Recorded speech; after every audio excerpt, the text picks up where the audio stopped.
Hyderabad ఎల్బీనగర్లో traffic పోలీసులు తనిఖీలు నిర్వహించారు. విజయవాడ వైపు వెళ్లే బస్ స్టాపుల్లో సాధారణ తనిఖీలు నిర్వహించనుండగా కారును పోలీసులు పట్టుకున్నారు.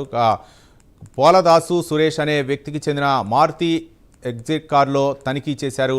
అలాగే కారుపై 95 ట్రాఫిక్ ఉల్లంఘనల కేసులు ఉన్నట్లు గుర్తించారు. 34,600 రూపాయల విలువైన జరిమానాలు పెండింగ్లో ఉన్నట్లు గుర్తించారు పోలీసులు.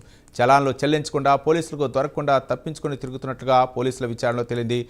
వెంటనే ట్రాఫిక్ ఎస్ఐ రవికుమార్ కేసు నమోదు చేసి కారును స్వాధీనం చేసుకున్నారు. పెండింగ్ చలాన్లు చెల్లించి కారుని తీసుకెళ్లాలని పోలీసులు స్పష్టం చేశారు. ఇందుకు అతను నిరాకరించడంతో కారును స్వాధీనం చేసుకున్నారు పోలీసులు. మంగళవారం న్యాయస్థానానికి రావాలని పోలీసులు తెలిపారు.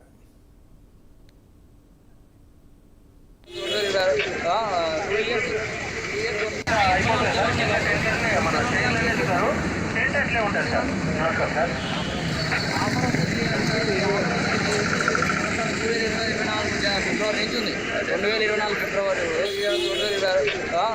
ఇయర్స్ 1 మంత్ నుంచి మొత్తం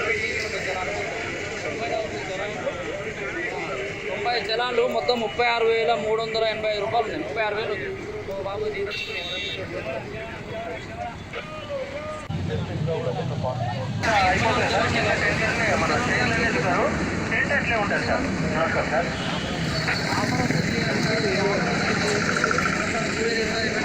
ఫిబ్రవరి నుంచి ఉంది 2024 ఫిబ్రవరి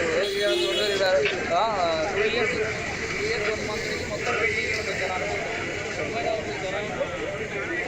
తొంభై చలాన్లు మొత్తం 36,385 రూపాయలు ఉన్నాయి. 36,000 బాబు ఉంటుంది